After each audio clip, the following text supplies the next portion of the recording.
কৃষ্ণ কৃষ্ণ শংকৰ গুৰু হৰিৰাম। আজি বলিচলন উপাখ্যান ভাগ আলোচনা কৰিম। শ্ৰীহৰিয়ে বামন অৱতাৰ কিয় ল'ব লগা হৈছিলে আৰু কাৰ অনুৰোধত ল'ব লগা হৈছিলে আৰু শ্ৰীহৰিয়ে কি কাৰণত বলিৰ ওচৰত 3 পদ ভূমি দান বিচাৰিলে আৰু অপৰাধ নকৰা বলিকো কিয় শ্ৰীহৰিয়ে বন্ধন কৰিলে, আজি সেই বিষয়ে চমুকৈ আলোচনা কৰিবলৈ প্ৰয়াস কৰিম।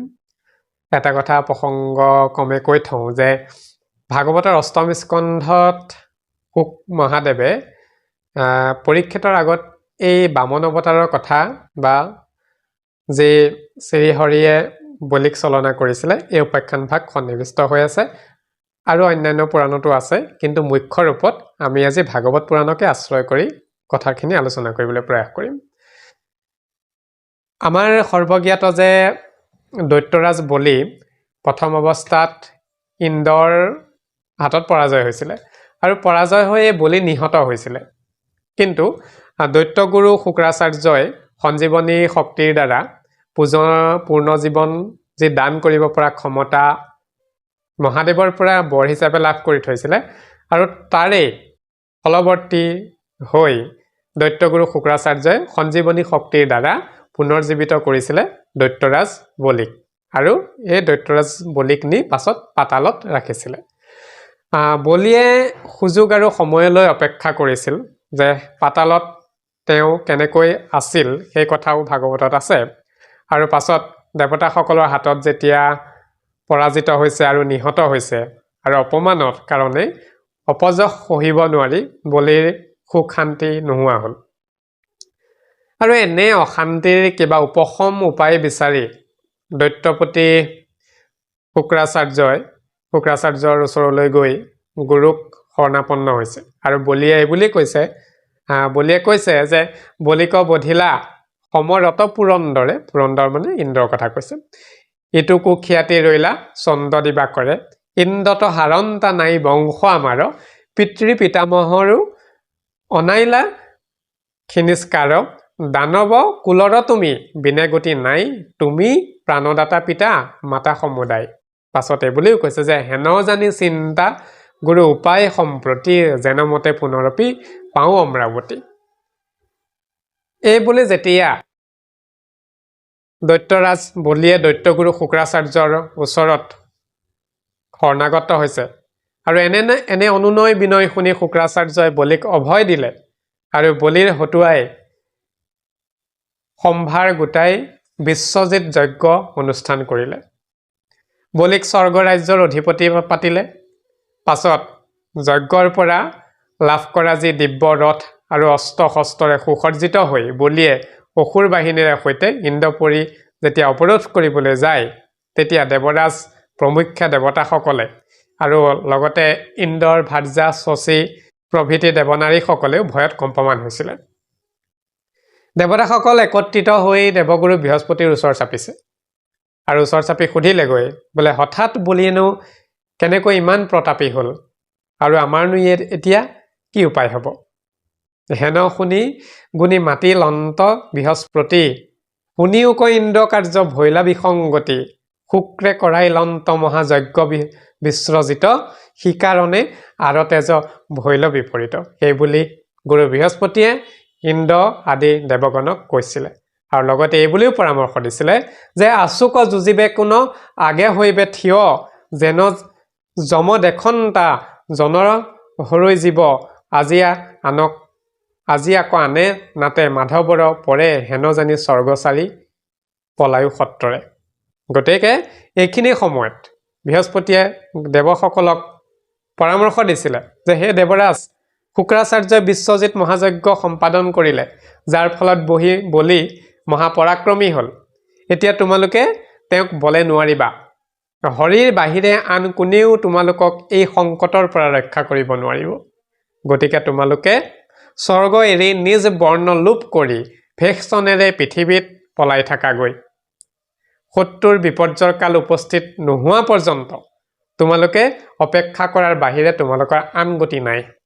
যিদৰে গুৰু শুক্ৰাচাৰ্যৰ বলতেই দৈত্যৰাজ বলি মহাপৰাক্ৰমী হৈছে আৰু সেই গুৰুক অৱমাননা কৰিয়েই তেওঁৰ সবংশে নষ্ট হ'ব সেয়েহে হে দেৱতাসকল তোমালোক সময়লৈ অপেক্ষা কৰা গুৰু বৃহস্পতিৰ কথা শুনি ইন্দ্ৰ প্ৰভৃতি দেৱগণে স্বৰ্গৰাজ্য ত্যাগ কৰি আত্মগোপন হ'ল আৰু অন্যহাতে দৈত্যৰাজ বলিয়ে আনন্দ মনেৰে স্বৰ্গত নিজৰ আধিপত্য বিস্তাৰ কৰিলে এইদৰেই তিলোক জয় কৰি দৈত্যৰাজ বলিয়ে দৈত্যগুৰু শুক্ৰাচাৰ্যৰ নিৰ্দেশ মতে ৰাজপাটত অভিষিক্ত হৈ 100 অশ্বমেধ যজ্ঞ কৰি দান দক্ষিণাৰে নিজৰ অশেষ কীৰ্তি অৰ্জন কৰিছে অন্যহাতে দেৱতাসকলে ভেকচন কৰি পলাই ফুৰোতে তেওঁলোকৰ দুৰ্গতিৰ সীমা নোহোৱা হ'ল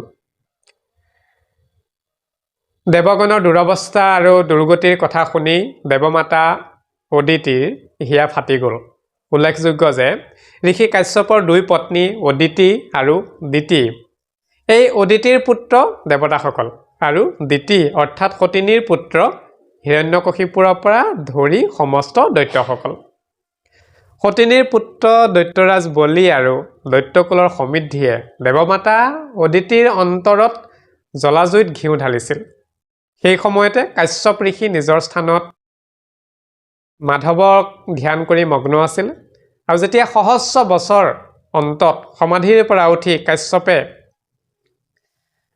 স্বৰ্গলৈ গৈ অদিতিৰ বাসস্থানত উপস্থিত হয় অদিতিৰ শোকাকুল অৱস্থা দেখি ঋষিয়ে বোলে তোমাৰ কিয় এনে বিবৰ্ণ মুখ কিহৰ বিৰহত তুমি স্নান পৰিছা অদিতিয়ে স্বামীক যথোপযোগ্য সম্ভাষণ জনাই নিজৰ দুখৰ কাৰণ বিৱৰি ক'লে আৰু তেওঁৰ পুত্ৰসকল কেনেকৈ পুনৰ স্বৰ্গৰ অধিষ্ঠিত হ'ব পাৰে তাৰ উপায় বিচাৰিলে ঋষিয়ে ক'লে তেতিয়া যে তুমি একচিত্তে বাসুদেৱৰ আৰাধনা কৰা একমাত্ৰ তেওঁহে তোমাৰ কামনা পূৰ্ণ কৰিবলৈ সক্ষম হ'ব আৰু কাশ্যপৰ উপদেশ মতেই অদিতিয়ে ব্ৰত কৰিলে ভগৱন্তই চতুৰ্ভুজ ৰূপত অদিতিক দৰ্শন দিলে আৰু অন্তৰ্যামী ভগৱন্তই কৈছিলে যে দেৱমাতা মই তোমাৰ অভিপ্ৰায় জানো কিন্তু বলিয়ে বিশ্বজিৎ যজ্ঞ কৰি তিলোকত অজেয় আৰু অভেদ্য হৈ আছে তেওঁক যুদ্ধত যেনিব পৰা সম্ভাৱনা নাই অন্য উপায়েৰেহে তোমাৰ পুত্ৰসকলক স্বৰ্গত পুনৰ প্ৰতিষ্ঠা কৰিব পৰা যাব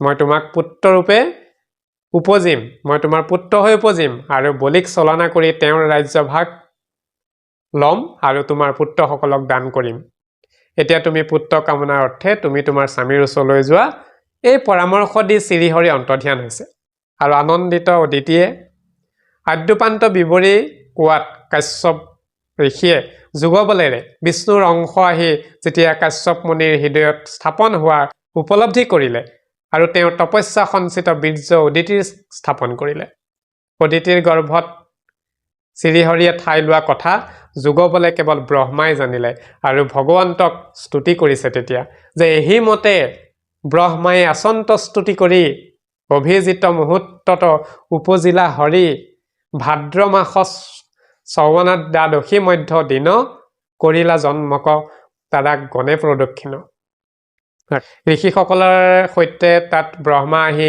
ব্ৰাহ্মণৰ জাতকৰ্ম অনুষ্ঠান কৰিছে আৰু বিবিধ উপহাৰসমূহ প্ৰদান কৰিছে কাক শ্ৰীহৰিৰ বা শ্ৰী বামন ৰূপী শ্ৰীহৰিক সেইকাৰণে আছে যে সূৰ্যে আখি আপুনি গায়ত্ৰী দিলা দান নৱগুণ দিলা দেৱ গুৰু বৃহস্পতি অজিন উত্তৰি যোগাই লন সেইকাৰণে আছে ঋষিসকলৰে সৈতে ব্ৰহ্মা আহি ব্ৰাহ্মণৰ জাতকৰ্ম অনুষ্ঠান কৰিছে অৰ্থাৎ বামন ৰূপী শ্ৰীহৰিৰ আৰু বিবিধ উপহাৰসমূহ তেখেতক প্ৰদান কৰিছে সূৰ্যে আখি আপুনি গায়ত্ৰী দিলা দান নৱগুণ দিলা দেৱ গুৰু বৃহস্পতি অজিন উত্তৰি যুগলন্ত সৰস্বতী বিন্ধাইলন্ত কৌপিন দেৱৰ মাতা আনি কশ্যপে মেখলা তাতে বান্দিলন্ত টানি স্বৰ্গে আনি যোগাইলন্ত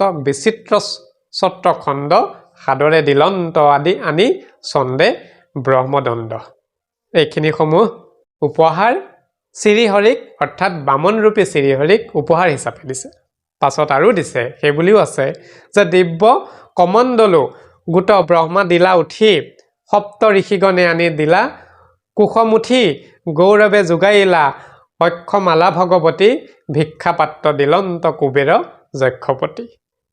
এই সমূহ বস্তু বামনৰূপী শ্ৰীহৰিক উপহাৰ স্বৰূপে দিয়া হৈছে।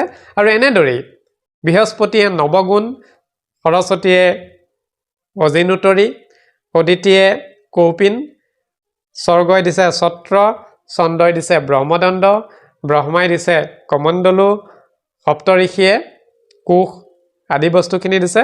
তাৰ পাছতে গৌৰৱে এই অক্ষমালা দি আৰু কুবেৰে ভিক্ষাপাত্ৰ প্ৰদান কৰি ব্ৰাহ্মণক দিব্য ব্ৰহ্মচাৰী ৰূপত সজাই তুলিছে।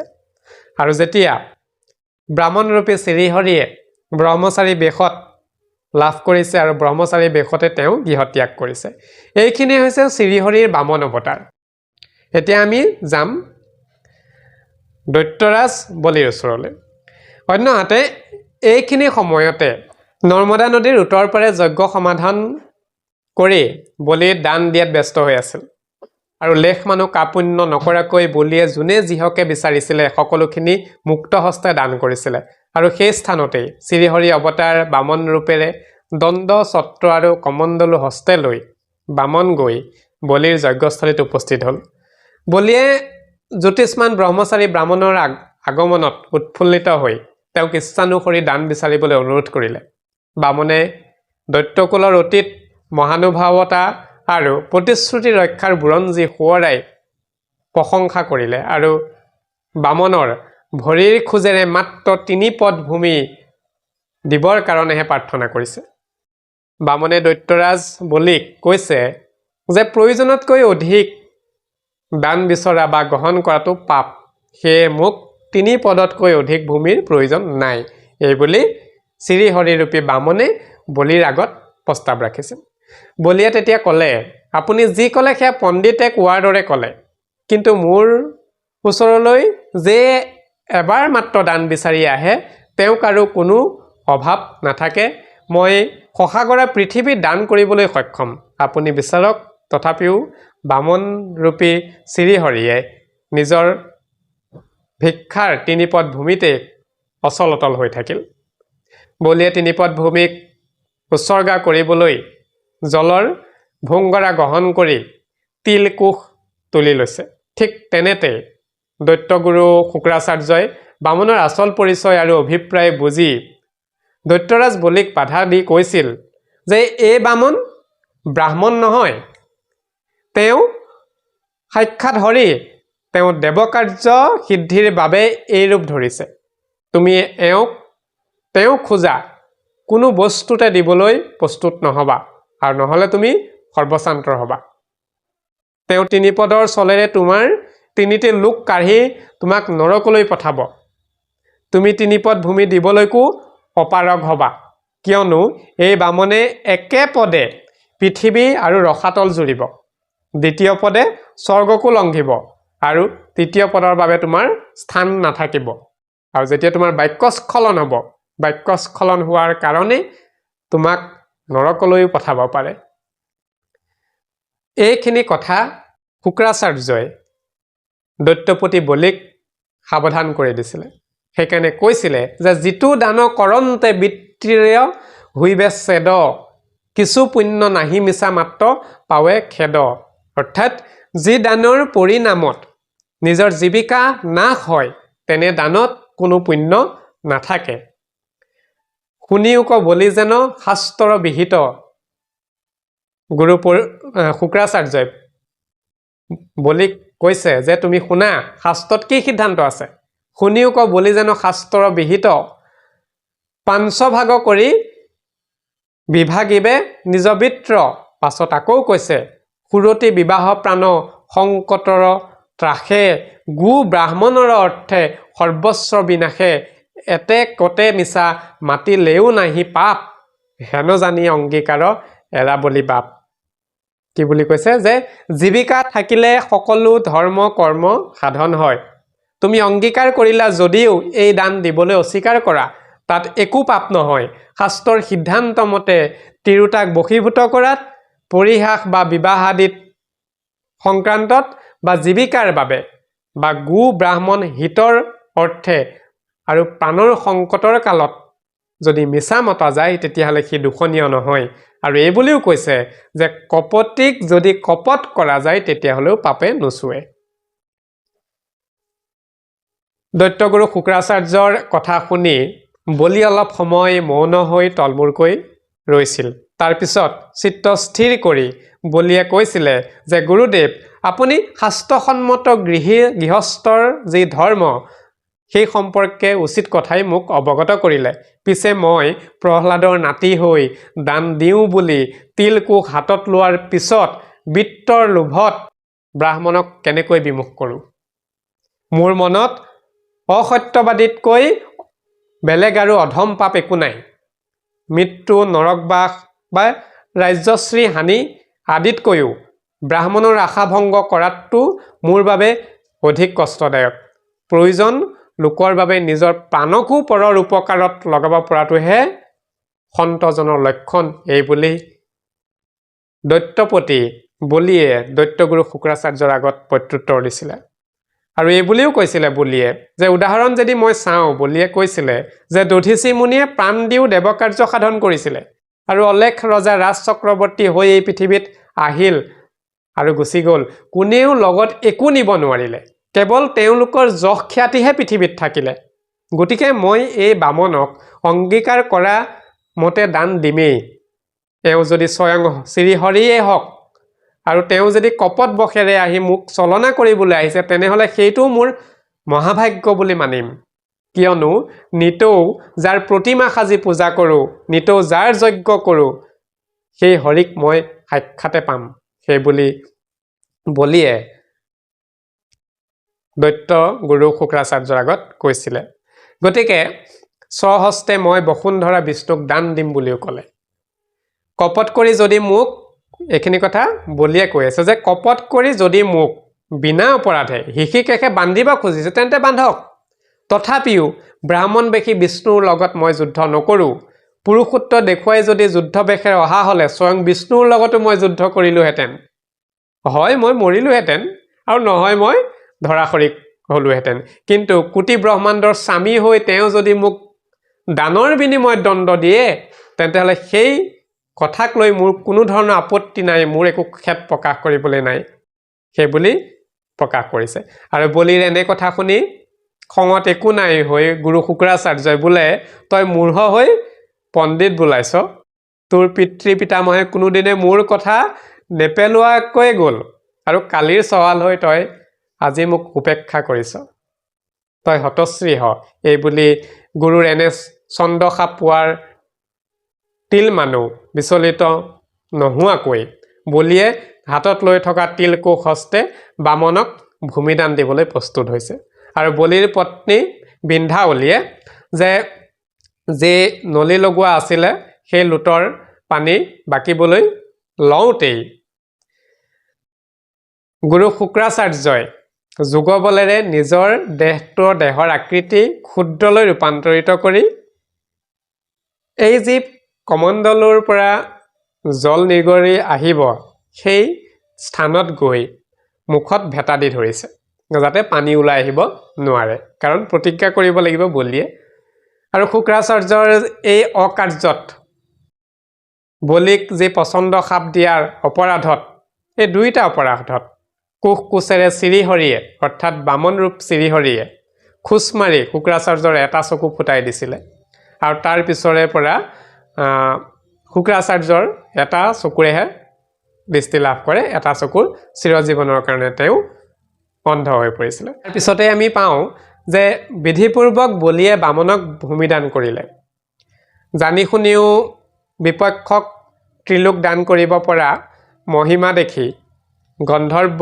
কিন্নৰ সকলে বলিক ভূয়সী প্ৰশংসা কৰিছে ঠিক সেই সময়তে বামন ৰূপী শ্ৰীহৰিয়ে অদ্ভুত ৰূপে দৈহিক আকাৰ বৃদ্ধি কৰি তেওঁ বৃদ্ধি হৈছে আৰু লগতে ভগৱানৰ উৰুক্ৰমে এখোজেৰে সমস্ত ভূভাগ আৰু দ্বিতীয় খোজেৰে স্বৰ্গলোক অধিকাৰ কৰিলে আৰু তৃতীয় খোজ থবলৈ ঠাই নোহোৱা হ'ল এইখিনিতে ভগৱন্তই যি ত্ৰিবিক্ৰম মূৰ্তি ধাৰণ কৰিছিলে সেই মূৰ্তি সংকুচিত কৰি পুনৰ বামন ৰূপ ধাৰণ কৰিছে আৰু প্ৰভুৰ ইংগিতত গৰুৰে যি বলিক ওচৰত আছিলে সেই বলিক হাতে ভৰিয়ে লৰচৰ কৰিব নোৱাৰাকৈ বান্ধি পেলাইছে। তথাপিও বলিয়ে একাষাৰ মাত মতা নাই। ধৰ্মনিষ্ঠ বলিক বান্ধি নিগ্ৰহ কৰাৰ উপক্ৰম দেখি চতুৰ্দিশে হাহাকাৰ ধ্বনি উঠিল। বামনৰূপী শ্ৰীহৰিয়ে বলিক মিছলীয়া বুলি গৰজি উঠিছিল যে মই 2 পদ খোজত তোমাৰ সমস্ত ভূমণ্ডল অধিকাৰ কৰিছোঁ। এতিয়া তুমি অংগীকাৰ কৰা মতে মোৰ 3য় খোজ থবলৈ ঠাই দিয়া, নহ'লে সত্য ৰক্ষা নকৰাৰ ফলত তুমি নৰকত বাস কৰিবা। বিষ্ণুৰ কোপত বা কথাত অকণো বিচলিত নহৈ বলিয়ে বোলে, প্ৰভু তুমি চলনা কৰি মোৰ তৈলুক্যৰ লক্ষ্মী কাঢ়ি ললা, মোক হাতে ভৰিয়ে গৰুৰে পাশেৰে বান্ধিলা। এইবোৰত মোৰ অকণো আক্ষেপ নাই, কিন্তু মোক যে মিছলীয়া বুলিলা এইটোৰ বাবেহে মই বৰ অসহনীয় দুখ পাইছোঁ। যমৰ যাতনায়ো মোক হৃদয় নকপায়, কিন্তু অপযশ মই সহিব নোৱাৰোঁ। মোৰ সত্য ৰক্ষা পৰক, মই মোৰ শিৰৰো তোমাৰ চৰণত অৰ্পণ কৰিলোঁ, শিৰ পাতি দিছোঁ। তোমাৰ 3য় চৰণ মোৰ শিৰত স্থাপন কৰা আৰু মোৰ ৰাজ্যৰ স্থিৰ দূৰ কৰি মোক কৃপাহে কৰিলা। সেই বুলি বলিয়ে অনুৰোধ কৰিছে শ্ৰীহৰিৰূপী বামনক। মোৰ এই বন্ধনত মই মুক্তি আৰু তোমাৰ পৰম প্ৰসাদ বুলি গ্ৰহণ কৰিছোঁ বুলিও বলিয়ে প্ৰকাশ কৰিছে। আৰু তেনে সময়তে প্ৰহ্লাদ আহি তাত উপস্থিত হৈছে। যি বৈষ্ণৱ আছিলে বিষ্ণুৰ প্ৰধান ভকত, এই বলি সেই প্ৰহ্লাদৰে নাতি। প্ৰহ্লাদ আহি তাত উপস্থিত হৈছিলে আৰু উপস্থিত হোৱাত বন্ধনত থকা হেতুকে পিতামহক পাদ্যৰ্ঘ্য দিবলৈ অক্ষম হৈ বলি অলপ লাজত নিজকে তলমূৰ কৰিছে। আৰু প্ৰহ্লাদে হৰিক প্ৰণিপাত জনাইছিলে যে প্ৰভু বলিৰ ত্ৰৈলোক্য মহাভাৰ কাঢ়ি লৈ তুমি তেওঁক উচিত শাস্তিয়েই দিছা। ঐশ্বৰ্য বিভূতি শ্ৰীমদে আদিসমূহত যেতিয়া মগ্ধ হৈ থাকে তেতিয়া মোহান্ধ হৈ থাকে, আৰু সেই মোহান্ধ কৰি তোমাক পাহৰাই লোকসকলক জীৱন্তে মৰা কৰি ৰাখিছে। সেইবাবে যিবোৰ তুমি নষ্ট কৰিলা, আজিহে বলিয়ে ভব্য ব্যাধিৰ পৰা তোমাৰ দ্বাৰা, তোমাৰ পদৰ স্পৰ্শৰ দ্বাৰা এই মহা ঔষধ লাভ কৰিলে। এই বুলি প্ৰহ্লাদে শ্ৰীহৰিক স্তুতি কৰি কৈছে। তাৰ পাছতে যি অতি ধৰ্মশীল সত্যৱন্ত বলিক আৰু অধিক কষ্ট নিদিবলৈও প্ৰহ্লাদে নিবেদন কৰিছে শ্ৰীহৰিক। লগতে বলিৰ ভাৰ্যা বিন্ধ্যাৱলীয়েও ভগৱন্তক স্তুতি কৰি বোলে যে তোমাকনো কোনে কি দান কৰিব পাৰে। শ্ৰীহৰিক প্ৰকাশ কৰিছে, মানে বামন অৱতাৰক, বামন ৰূপক, যে তোমাকনো কোনে কি দান কৰিব পাৰে, এই সকলোটো তোমাৰেই হয়, এই সকলোখিনি কাৰ হয়। ব্ৰহ্মাও আহি ভগৱন্তক স্তুতি কৰিছে। ব্ৰহ্মা তাত উপস্থিত হৈছিলেহি সেই সময়ত। পাছত বলিক আৰু কষ্ট নিদিবৰ কাৰণে অনুৰোধ কৰিছে শ্ৰীহৰি বামনক। আৰু ব্ৰহ্মাৰ প্ৰাৰ্থনা শুনি নাৰায়ণে কিঞ্চিত হাস্য কৰিছে। গৰুৰে শ্ৰীহৰিৰ সংকেত বুজি পোৱাত বলিক যি বান্ধি থৈছিলে তাৰ পৰা মুক্ত কৰি দিয়া হৈছে। আৰু বন্ধনমুক্ত হৈ বলিয়ে বিষ্ণুৰ প্ৰমুখ্যে সকলোকে প্ৰণিপাত জনালে। তেতিয়া ভগৱন্তই সহাস্যে বোলে যে মই যাক অনুগ্ৰহ কৰোঁ তেওঁৰ বৈভৱ সম্পত্তি হৰণ কৰোঁ, কিয়নো ধন সম্পদৰ গৰ্বত লোকে মোৰ অৱজ্ঞা কৰে। মই চল কৰি বলিৰ তৈলক্য কাঢ়ি ল'লোঁ আৰু চলবাদেৰে নিন্দি মৰ্মান্তিক বেদনাও দিলোঁ। শুক্ৰাচাৰ্যই কিমান বুজালে আৰু শেষত অভিশাপ পৰ্যন্ত দিলে, তথাপিও তেওঁ সত্য ধৰ্ম ত্যাগ নকৰিলে। বলিৰ সমান দাতা ব্ৰহ্মাণ্ডতে আৰু নহ'ব বুলি শ্ৰীহৰিয়ে প্ৰকাশ কৰিলে। গতিকে শ্ৰীহৰিয়ে আকৌ কৈছে, বামন ৰূপ শ্ৰীহৰিয়ে কৈছে যে গতিকে মই এওঁক দেৱতাসকলৰো দুৰ্লভ স্থান প্ৰদান কৰিছোঁ। শাওণী মন্বন্তৰত এওঁ ইন্দ্ৰ হ'ব, সেই বুলি প্ৰকাশ কৰিছে। আৰু তেতিয়ালৈকে, সেই সময় নহালৈকে এই বিশ্বকৰ্মাৰ নিৰ্মিত যি শোতলৰ স্থান আছে সেই শোতলত বাস কৰিব, আৰু মই কেতিয়াও এওঁৰ সংগ ত্যাগ নকৰোঁ বুলিও প্ৰকাশ কৰিছে শ্ৰীহৰি। আৰু হোটেলত গৈ নাতিৰ লগত থাকিবৰ কাৰণে প্ৰহ্লাদক নিৰ্দেশো দিছে যে তুমি তাতে থাকিবাগৈ, প্ৰহ্লাদক সেই বুলি কৈছে। আৰু প্ৰহ্লাদে বলিৰ লগত হোটেললৈ তেতিয়া গমন কৰিছে। আৰু যিসকল পলাই ফুৰা দৈত্যসকল আছিলে সেই দৈত্যসকলো গৈ বলিৰ লগত হোটেলত লগ দিছেগৈ। ভগৱন্তই বলিৰ ৰাজ্য ইন্দ্ৰক দান কৰি অদিতিৰ মনোবাঞ্ছা ইমানতে পূৰণ কৰিছে। আৰু দৈত্যগুৰু শুক্ৰাচাৰ্যক মাতি অনা হৈছে আৰু শুক্ৰাচাৰ্যই শ্ৰীহৰিৰ নিৰ্দেশ মতে বলিৰ যি যজ্ঞ অসম্পূৰ্ণ অৱস্থাত আছিল সেই যজ্ঞ সুসাংগ কৰিছে আৰু কাশ্যপ আৰু অদিতিৰ প্ৰতি প্ৰীতি সাধন কৰাই ব্ৰহ্মাই বামনক লোকপালকৰ অধিপতি পদত অধিষ্ঠিত কৰিছে। আৰু পাছত আমি যদি চাওঁ তেতিয়াহ'লে ঐশ্বৰ্যত যি অমৰাৱতীকো চেৰ পেলোৱা হোটলপুৰ আছিল, এই হোটলপুৰত মহাসুখ সমৃদ্ধিৰ মাজতো বলি অনাসক্ত হৈ আছে। প্ৰহ্লাদৰ মুখে কেৱল হৰিৰ কথা শ্ৰৱণ কীৰ্তনো শুনি একমাত্ৰ ভগৱন্ততে নিমজ্জিত হৈ আছে।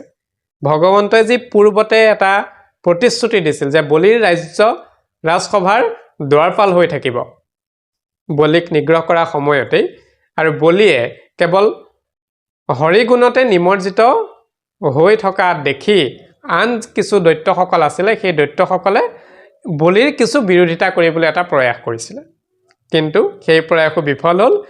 শ্ৰীহৰিৰ সুদৰ্শন চক্ৰৰে সেই বিৰোধ প্ৰদৰ্শন কৰিবলৈ এটা প্ৰয়াস কৰা দৈত্যসকলকো নগুণাগতি কৰিছিলে। আৰু অৱশেষত এই দৈত্যসকলেও বলিৰ আজ্ঞা পালন কৰি বা বলিৰ আজ্ঞা শিৰে ধৰি হৰিভক্তিক আগস্থান দি হৰিভক্তি কৰিয়েই সেই স্থানত কাল অতিবাহিত কৰিছিলে। এইখিনি হৈছে চমু আখ্যান, আমি সংক্ষিপ্ত ৰূপত প্ৰকাশ কৰিবলৈ প্ৰয়াস কৰিলোঁ। কৃষ্ণ